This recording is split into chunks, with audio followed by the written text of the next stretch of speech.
لیکن ایک منٹ، کیا یہ کہنا تھوڑی زیادتی نہیں؟ کیا اس دور کے تمام مغربی اسکالرز صرف نو آبادیاتی ایجنٹ تھے؟ کیا ان میں کوئی حقیقی علمی دلچسپی نہیں تھی؟ کتاب اس توازن کو کیسے دیکھتی ہے؟ یہ ایک بہترین سوال ہے اور یہ اس بحث کی پیچیدگی کو ظاہر کرتا ہے۔ دیکھیں، سعید کا مقصد یہ کہنا نہیں تھا کہ ہر یورپی اسکالر بدنیت تھا۔ یقیناً بہت سے لوگوں میں حقیقی دلچسپی تھی، لیکن اہم نقطہ یہ ہے کہ وہ ایک ایسے سیاسی اور علمی نظام کے اندر کام کر رہے تھے جو نوآبادیاتی طاقت سے گہرا تعلق رکھتا تھا۔ ان کے بہترین ارادوں کے باوجود ان کا کام اکثر نوآبادیاتی ڈھانچے کو مضبوط کرنے کا باعث بنتا تھا۔ تو جب ہم آج 19ویں صدی میں لکھی گئی ہندو مت یا اسلام پر کوئی کتاب پڑھتے ہیں تو ہمیں صرف یہ نہیں دیکھنا کہ اس میں کیا لکھا ہے، بلکہ یہ بھی سوال کرنا ہے کہ یہ علم کون، کس کے لیے اور کن سیاسی حالات میں پیدا کر رہا تھا۔ بالکل۔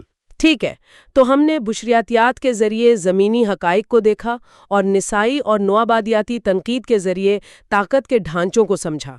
اب سوال یہ پیدا ہوتا ہے کہ اس سب کا ہماری آج کی جدید عالمگیر دنیا میں مذہب کے لیے کیا مطلب ہے؟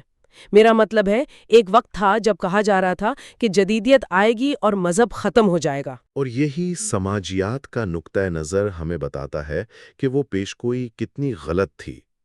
کلاسیکی سماجیات، خاص طور پر مارکس اور ویبر جیسے مفکرین نے یہی کہا تھا کہ سائنس اور عقلیت کے آنے سے مذہب کا اثر کم ہو جائے گا۔ اسے سیکولرائزیشن کا نظریہ کہتے ہیں۔ لیکن 20ویں صدی کے آخر تک یہ واضح ہو گیا کہ ایسا کچھ نہیں ہوا، بلکہ اس کے برعکس مذہب نے ایک نئی طاقت کے ساتھ دوبارہ سر اٹھایا ہے، خاص طور پر ترقی پذیر معاشروں، تارک وطن برادریوں اور مزاحمتی تحریکوں میں۔ یہ تو روایتی نظریے کے بالکل الٹ ہے۔ کتاب اس کی کیا وجہ بتاتی ہے؟ مذہب کیوں واپس آیا، یا شاید وہ کبھی گیا ہی نہیں تھا؟ شاید وہ کبھی گیا بھی نہیں تھا، بس اس کی شکل بدل گئی تھی۔ کتاب بتاتی ہے کہ مذہب صرف ذاتی عقیدے کا نام نہیں، یہ شناخت، برادری اور سماجی عمل کا ایک بہت طاقتور ذریعہ ہے۔ اور یہ صرف مزاحمتی تحریکوں میں ہی نہیں بلکہ معیشت جیسے سیکولر شعبوں میں بھی نظر آتا ہے۔ مثال کے طور پر کتاب مشرقی ایشیائی ممالک جیسے جاپان، جنوبی کوریا اور تائیوان کی حیرت انگیز معاشی کامیابی کو وہاں کی کنفیوشس اخلاقیات سے جوڑتی ہے۔ یہ میکس ویبر کے پروٹیسٹنٹ اخلاقیات والے نظریے جیسا لگتا ہے۔ بالکل اسی سے متاثر ہو کے یہ نظریہ پیش کیا گیا ہے۔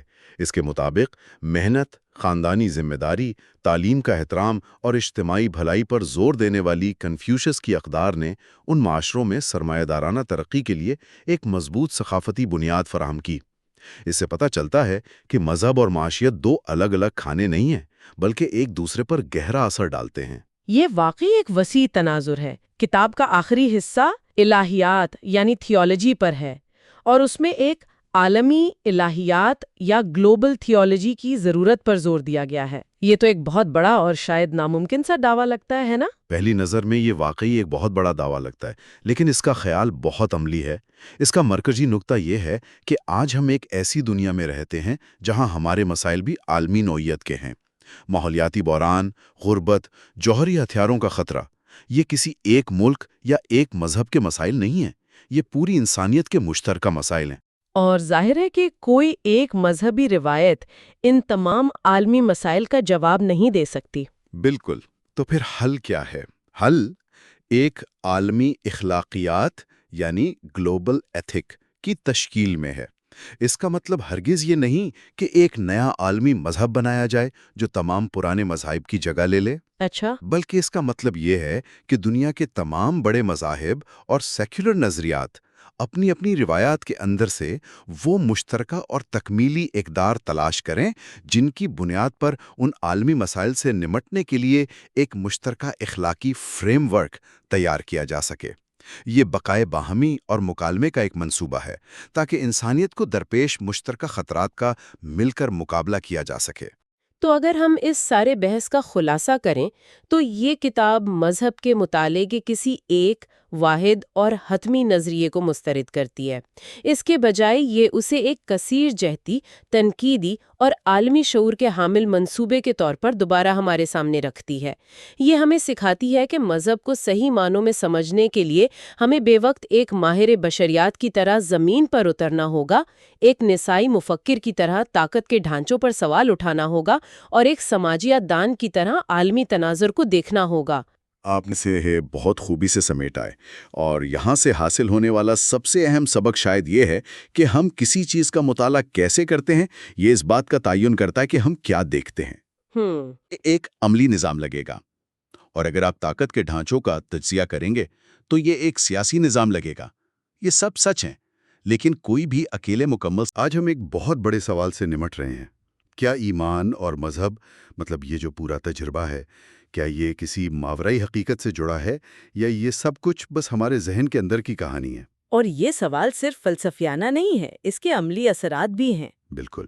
تو اسی لیے آج ہمارے سامنے پیٹر کونولی کی کتاب approaches to the study of religion ہے، اور ہم خاص طور پر اس کے باب نمبر 5 نفسیاتی نقطہ نظر پر بات کریں گے۔ جی، اور ہمارا مقصد صرف اس کا خلاصہ کرنا نہیں بلکہ اسے پرکھنا ہے، خاص طور پر جنوبی ایشیا کے تناظر میں۔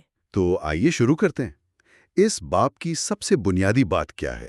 اس کا مرکزی دعویٰ کیا ہے؟ اچھا، اگر ایک جملے میں کہیں تو اس باب کا مرکزی مدعا یہ ہے کہ مذہب کا سرچشمہ باہر نہیں ہے۔ باہر نہیں، یعنی کسی خدا یا ماورائی طاقت میں نہیں؟ جی، بلکہ یہ سارا معاملہ اندر کا ہے، انسانی ذہن کی ساخت، اس کی ضروریات، اس کی کمزوریاں۔ یہ نقطہ نظر مذہب کو انسانی نفسیات کی پیداوار سمجھتا ہے، کسی آسمانی وحی کا نتیجہ نہیں۔ ایک منٹ، یہ تو بہت ہی بنیادیں ہلا دینے والی بات ہے۔ اربوں لوگوں کا ایمان، صدیاں تاریخ، اور نتیجہ یہ کہ یہ سب ہمارے دماغ کا ایک سائیکولوجیکل فنکشن ہے۔ جی، یہ دعویٰ بہت بڑا ہے۔ تو اس نتیجے تک پہنچنے کے لیے کتاب کون سے بڑے نفسیاتی نظریات کا سہارا لیتی ہے؟ دیکھیں، سب سے بڑا نام تو فرائڈ کا آتا ہے۔ ان کا تصور ہے خواہشات کی تکمیل کا، یعنی وش فلفلمنٹ۔ اچھا۔ فرائڈ کہتے ہیں کہ انسان کائنات میں خود کو بہت بے بس اور لاچار محسوس کرتا ہے، جیسے ایک بچہ ہوتا ہے؟ بالکل جیسے ایک بچہ تحفظ کے لیے اپنے طاقتور باپ کی طرف دیکھتا ہے۔ فرائڈ کے مطابق انسانیت نے بھی اپنی بے بسی سے نمٹنے کے لیے ایک آسمانی باپ کا تصور بنا لیا، یعنی خدا کا تصور۔ جی، خدا کا تصور، جو اسے کائنات میں تحفظ کا احساس دلاتا ہے۔ تو یہ ایک طرح کی ایک کاسمک سیکیورٹی بلینکٹ ہے، ایک کائناتی کمبل جو ہم نے خود کو اڑا دیا ہے۔ آپ اسے ایسا کہہ سکتے ہیں۔ یہ ایک بہت طاقتور خیال ہے۔ اور اس کے علاوہ کوئی اور بڑا نظریہ؟ جی، دوسرا بڑا نظریہ لیون فیسٹنگر کا علمی بے آہنگی یعنی کوگنیٹو ڈسوننس ہے۔ اچھا، کوگنیٹو ڈسوننس، یہ کیا ہے؟ یہ نظریہ کہتا ہے کہ انسان اپنے ذہن میں دو متضاد خیالات ایک ساتھ نہیں رکھ سکتا۔ مطلب اگر آپ کا عقیدہ کچھ کہے اور حقیقت کچھ اور دکھائے تو شدید ذہنی دباؤ پیدا ہوتا ہے۔ صحیح۔ اس دباؤ کو کم کرنے کے لیے مذہب ایک بہت مؤثر راستہ فراہم کرتا ہے۔ انسان یا تو حقیقت کو نظر انداز کر دیتا ہے یا پھر اپنے عقیدے کو اور بھی مضبوط کر لیتا ہے تاکہ ذہنی سکون ملے۔ یہ نظریات خاص طور پر فرائڈ کا، یہ ایک خلا میں تو پیدا نہیں ہوئے ہوں گے، ان کا کوئی تاریخی پس منظر بھی ہوگا؟ آپ نے بالکل صحیح نقطہ اٹھایا ہے۔ یہ سب روشن خیالی یعنی انلائٹنمنٹ کے بعد کی پیداوار ہیں۔ اچھا۔ 19ویں اور 20ویں صدی میں ایک بڑی فکری تحریک چلی تھی کہ علم کے ہر شعبے کو مذہب سے آزاد کر کے سیکولر بنایا جائے۔ اسی ماحول میں نفسیات ایک سائنس کے طور پر ابھری، جس کا مقصد انسانی رویے کی سائنسی وضاحت کرنا تھا؟ جی بالکل، وہ وضاحتیں پیش کرنا جو پہلے صرف فلسفے اور الہیات کا دائرہ تھیں۔ تو یہ علم کے میدان میں طاقت کی ایک بہت بڑی تبدیلی تھی۔ تو پھر یہ کتاب میں دیے گئے دوسرے طریقوں جیسے عمرانیات سے کیسے مختلف ہے؟ بہت مختلف ہے۔ دیکھیں، ایمائل ڈرکہیم جیسے ماہر عمرانیات مذہب کو ایک سماجی حقیقت کے طور پر دیکھتے ہیں، یعنی معاشرے کو جوڑنے والی کوئی چیز؟ جی، ان کے لیے مذہب ایک اجتماعی معاملہ ہے۔ لیکن نفسیاتی نقطہ نظر پورے معاشرے سے توجہ ہٹا کر ایک فرد واحد کے ذہن پر مرکوز کر دیتا ہے۔ یہ بہت ہی جدید اور مغربی تصور ہے۔ اور یہیں پر میرا سب سے بڑا سوال آتا ہے، فرائڈ کا پورا نظریہ باپ کی شبیہہ اور جوہری خاندان یعنی نیوکلیئر فیملی کے گرد گھومتا ہے۔ یہ تو ایک بہت ہی مخصوص مغربی خاندانی ڈھانچہ ہے۔ بالکل۔ تو یہ نظریہ جنوبی ایشیا کے مشترکہ خاندانی نظام پر یا یہاں کی گرو شیشیہ روایات پر کیسے لاگو ہو سکتا ہے؟ آپ نے اس نقطہ نظر کی سب سے بڑی اور شاید مہلک کمزوری پر انگلی رکھی ہے۔ کیا کتاب اس پر بات کرتی ہے؟ وہ اس کی طرف اشارہ کر کے دیکھیں، فرائڈ کا ایڈیپس کمپلیکس کہ بیٹے باپ کو قتل کرنا چاہتے ہیں، یہ سب ویانا کے اس وقت کے پدر شاہی معاشرے کی پیداوار ہے۔ صحیح۔ جب آپ اس ماڈل کو پاکستان کے کسی گاؤں پر لاگو کرتے ہیں جہاں خاندان کا تصور ہی الگ ہے، یا ان مذاہب پر جہاں دیویوں کی پوجا ہوتی ہے، تو فرائڈ کا جو آفاقی ہونے کا دعویٰ ہے نا، وہ بکھر جاتا ہے۔ تو یہ ایک طرح سے فکری دھنس نہیں ہے کہ ویانا میں بیٹھ کر ایک تھیوری بنائی اور کہا کہ یہ پوری انسانیت کی نفسیات ہیں؟ جی، اور یہی تو پوسٹ کالونیل تنقید کا مرکزی نقطہ ہے کہ مغربی علم اکثر خود کو غیر جانبدار اور آفاقی بنا کر پیش کرتا ہے، جبکہ وہ ہوتا نہیں ہے۔ اسی سے جڑا ایک اور سوال ذہنی صحت کا ہے۔ کتاب میں مذہبیت اور ذہنی بیماری کے تعلق کا بھی ذکر ہے۔ جی ہے۔ ہمارے ہاں تو یہ عام بات ہے کہ لوگ ذہنی پریشانی میں مزاروں اور پیروں فقیروں کے پاس جاتے ہیں۔ بالکل، باب میں ذکر ہے کہ مطالعات سے پتہ چلتا ہے کہ ذہنی پریشانی کے شکار لوگوں میں مذہبی رجحان زیادہ ہو سکتا ہے۔ نفسیات اسے ایک دفاعی میکینزم یعنی کوپنگ میکینزم کے طور پر دیکھتی ہے، جو کہ ایک حد تک درست بھی لگتا ہے۔ جی درست ہے، خاص طور پر گلوبل ساؤتھ میں جہاں ریاست کی طرف سے ذہنی صحت کی سہولیات ہیں ہی نہیں، وہاں مذہبی ادارے ہی لوگوں کو جذباتی سہارا دیتے ہیں۔ لیکن یہ تصویر کا صرف ایک رخ ہے۔ اور دوسرا رخ کیا ہے؟ دوسرا رخ یہ ہے کہ یہ صورتحال ریاست کی ناکامی بھی تو دکھاتی ہے نا؟ مذہب اس خلا کو پر کر رہا ہے جسے ایک فلاحی ریاست کو پر کرنا چاہیے۔ صحیح۔ تو نفسیاتی نقطہ نظر ہمیں فرد کو سمجھنے میں بھی مدد دیتا ہے اور بڑے سماجی ڈھانچے پہ بھی سوال اٹھاتا ہے۔ بالکل۔ اسی باب میں ایک بہت ہی چونکا دینے والا جملہ استعمال ہوا ہے، لائسنسڈ دیوانگی، لائسنسڈ انسینٹی۔ اس سے کیا مراد ہے؟ یہ جان شوماکر کا نظریہ ہے اور یہ بہت گہرا ہے۔ شوماکر کہتے ہیں کہ ہم وہ واحد مخلوق ہیں جو اپنی موت کے بارے میں جانتی ہے اور یہ بھی جانتی ہے کہ کائنات بے ترتیب ہے۔ اور یہ علم خوف پیدا کرتا ہے، شدید وجودی خوف، ایگزسٹینشل انگزائٹی۔ تو شوماکر کے مطابق مذہب اس خوف سے نمٹنے کے لیے ایک ثقافتی طور پر منظور شدہ حقیقت کی بگاڑ کا نظام ہے، ایک ریالٹی ڈسٹورشن۔ اچھا، اسے تھوڑا اور آسان کریں۔ آسان لفظوں میں معاشرہ مذہب کو یہ لائسنس دیتا ہے کہ وہ حقیقت کو اس طرح پیش کرے کہ اگر کوئی اکیلا فرد یہ باتیں کرے تو ہم اسے پاگل سمجھیں۔ لیکن چونکہ لاکھوں لوگ اس پر یقین رکھتے ہیں۔ جی، چونکہ لاکھوں کروڑوں لوگ مل کر اس بگڑی ہوئی حقیقت پر یقین رکھتے ہیں تو یہ دیوانگی قابل قبول بن جاتی ہے، بلکہ اجتماعی بقا کے لیے مفید بھی۔ تو یہ معاشرے کا اپنے آپ سے ایک سودا ہے کہ چلو ہم سب مل کر چند ناممکن باتوں پر یقین کر لیتے ہیں تاکہ وجودی بحران کا شکار ہونے سے بچ جائیں۔ یہ اس نظریے کا ایک بہترین خلاصہ ہے، اور گلوبل ساؤتھ میں جہاں مذہب عوامی زندگی کا مرکزی حصہ ہے، یہ نظریہ مذہبی قوم پرستی سے لے کر عوامی رسومات تک ہر چیز کا تجزیہ کرنے کے لیے ایک بہت طاقتور فریم ورک ہے۔ ٹھیک ہے، تو فرائڈ سے لے کر شوماخر تک یہ سب نظریات مذہب کو کسی نہ کسی نفسیاتی ضرورت یا خرابی کا نتیجہ بتا رہے ہیں، لیکن اس میں کچھ خالی پن محسوس ہوتا ہے۔ آپ بالکل صحیح نتیجے پر پہنچے ہیں۔ اس پر سب سے بڑی تنقید ہی ریڈکشنزم یعنی تخفیف پسندی کی ہے۔ یعنی آپ ہر چیز کو کم کر کے صرف نفسیات تک لے آتے ہیں۔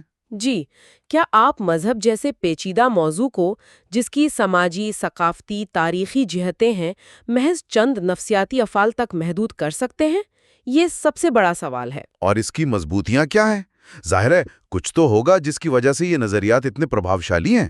ان کی سب سے بڑی طاقت ان کی تجرباتی بنیاد فراہم کرنے کی کوشش ہے، خاص طور پر فیسٹنگر کا نظریہ۔ علمی بے آمگی والا؟ جی، اس کی طاقت ان کے مشہور مطالعے وین پروفیسی فیل سے ظاہر ہوتی ہے۔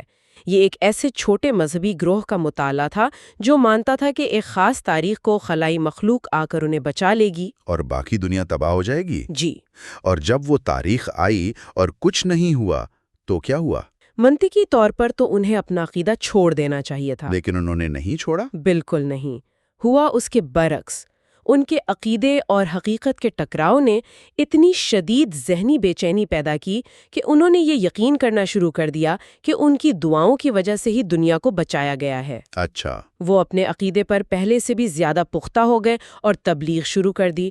تو یہ نظریہ قابل مشاہدے اور قابل آزمائش مفروضوں پر مبنی ہے، جو اسے بہت طاقتور بناتا ہے. یہ دلچسپ تو ہے، لیکن یہ امریکہ میں ایک بہت ہی چھوٹے UFO کلٹ پر کیا گیا مطالعہ تھا.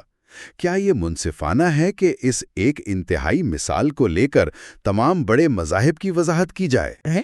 کہ کیا ایک چھوٹے گروہ کا مطالعہ پوری دنیا پر لاگو ہو سکتا ہے؟ شاید نہیں. شاید نہیں، لیکن اس کے باوجود علمی بے آہنگی کا جو بنیادی اصول ہے نا، کہ انسان متضاد شواہد کے سامنے اپنے عقائد کو اور مضبوط کر لیتا ہے، وہ آج سیاسی پولرائزیشن سے لے کر فیک نیوز تک ہر جگہ نظر آتا ہے. ٹھیک ہے، تو یہ صرف علمی بحث نہیں ہے. ان تمام بصیرتوں کو ہم عملی طور پر کیسے استعمال کر سکتے ہیں؟ ایک پالیسی ساز یا ایک تجزیہ کار کے لیے اس میں کیا سبق ہے؟ اس کے دو بہت ٹھوس عملی اطلاق ہیں. پہلا پالیسی کی سطح پر ہے. وہ کیسے؟ ذہنی صحت اور ماورائی اقدار کے نظام پر بحث سے یہ بصیرت ملتی ہے کہ گلوبل ساؤتھ میں پالیسیاں بناتے وقت مذہبی کمیونٹیز کو نظر انداز نہیں کیا جا سکتا. وہ سماجی مدد فراہم کرنے میں اہم کردار ادا کرتے ہیں. تو ان کے ساتھ مل کر کام کرنا چاہیے؟ جی، انہیں دشمن سمجھنے کے بجائے ان کے ساتھ مل کر کام کرنے کے طریقے تلاش کیے جا سکتے ہیں. اور دوسرا اطلاق؟ دوسرا تجزیاتی تحریروں میں ہے. جب آپ مذہبی انتہا پسندی یا تنازعات پر لکھ رہے ہوں تو صرف سیاسی اور معاشی عوامل کو دیکھنا کافی نہیں، بلکہ ان کے پیچھے کی نفسیات کو بھی سمجھنا ہوگا. بالکل. شوماخا کا نظریہ ہمیں ان بنیادی وجودی خدشات کو سمجھنے میں مدد دیتا ہے جو ایسی تحریکوں کو توانائی دیتے ہیں. یہ آج کی دنیا کو سمجھنے کے لیے بہت اہم ٹولز ہیں. آخر میں اگر ہم اس باب سے ہٹ کر پوری کتاب کو دیکھیں تو مذہب کے مطالعہ کے شعبے میں اس کی مجموعی اہمیت کیا ہے؟ دیکھیں، مجموعی طور پر یہ کتاب ایک بنیادی طریقہ کار کی رہنما ہے، ایک میتھڈولوجیکل پرائمر. یعنی یہ آپ کو سکھاتی ہے کہ سوچنا کیسے ہے؟ جی، یہ آپ کو کوئی ایک جواب نہیں دیتی. یہ دکھاتی ہے کہ مذہب کوئی ایک ٹھوس چیز نہیں بلکہ ایک کثیر الجہتی ہیرا ہے جسے دیکھنے کے لیے آپ کو مختلف آلات کی ضرورت ہوتی ہے. کبھی نفسیات، کبھی عمرانیات، کبھی تاریخ. تو یہ ایک تنقیدی ذہن پیدا کرتی ہے. بالکل. یہ آپ کو کسی ایک نظریے کا قیدی بنانے کے بجائے ایک تنقیدی ذہن دیتی ہے تاکہ آپ خود ایک جامع تفہیم تشکیل دے سکیں. بہت شکریہ. یہ واقعی ایک ایسی گفتگو تھی جس نے سوچ کی کئی نئے در کھولے. شکریہ. آج کی گفتگو سے ایک آخری سوال ذہن میں آتا ہے جسے ہم اپنے سامعین کے لیے چھوڑ جاتے ہیں. یہ باب مذہب کو حقیقت کی تلخیوں اور موت کے خوف سے نپٹنے کے لیے ایک نفسیاتی آلے کے طور پر پیش کرتا ہے.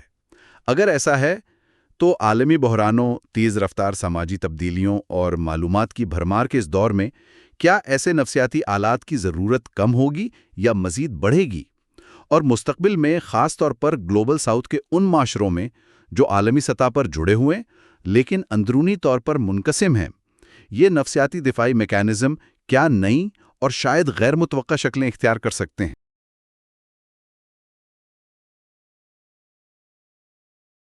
تو آج ہمارے پاس ایک بہت ہی دلچسپ موضوع ہے، ایک ایسا باب جس نے سچ کہوں تو مذہب کے بارے میں میری اپنی سوچ کو بھی کافی چیلنج کیا ہے. اچھا. ہم اکثر مذہب کو ایک ذاتی معاملہ سمجھتے ہیں، عبادت، عقیدہ، خدا سے ایک تعلق. لیکن کیا ہو اگر میں کہوں کہ مذہب اس سے کہیں زیادہ ہے؟ یہ ایک ایسی طاقت ہے جو سیاست، معاشیت اور ہماری پوری سوسائٹی کو چلاتی ہے. بالکل، اور یہی آج ہماری گفتگو کا مرکز ہے.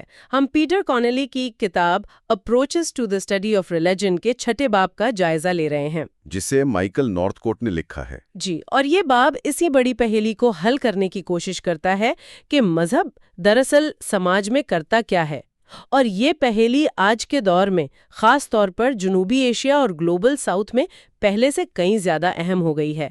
ہمارے پاس جو سورسز ہیں وہ ہمیں ایک بڑے سوال کا جواب ڈھونڈنے میں مدد دیں گے۔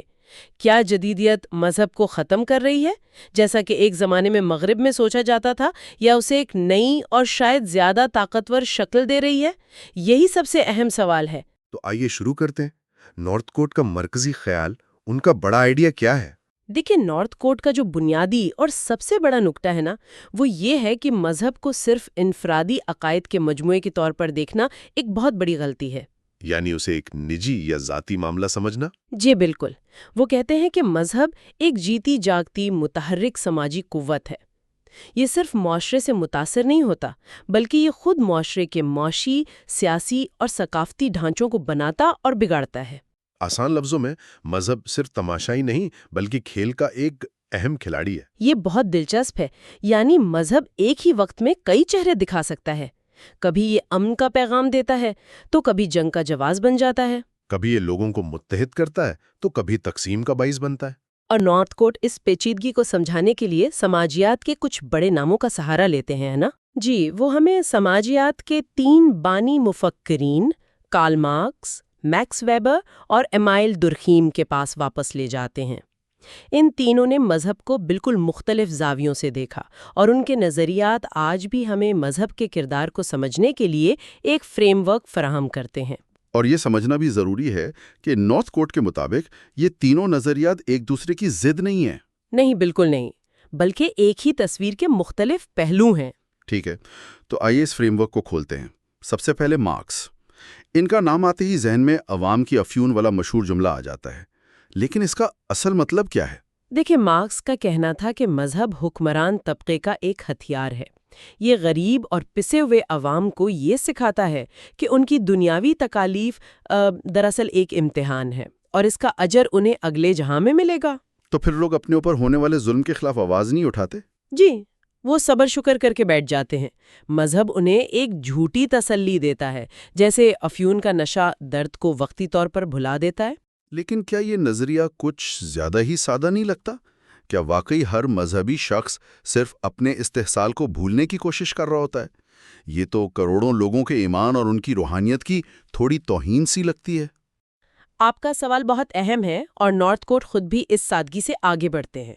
وہ مارکس کے نظریے کی ایک دلچسپ مثال دیتے ہیں جو مارکس کے اپنے ہی نظریے کو چیلنج کرتی ہے: لاطینی امریکہ کی لبریشن تھیولوجی۔ اچھا، وہ کیا تھی؟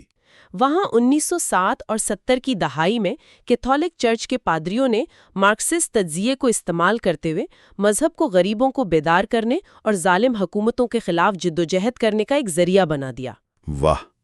تو یہاں مذہب افیون نہیں بلکہ انقلاب کا محرک بن گیا۔ بالکل۔ یعنی مذہب ایک دو دھاری تلوار ہے، اسے عوام کو سلانے کے لیے بھی استعمال کیا جا سکتا ہے اور جگانے کے لیے بھی۔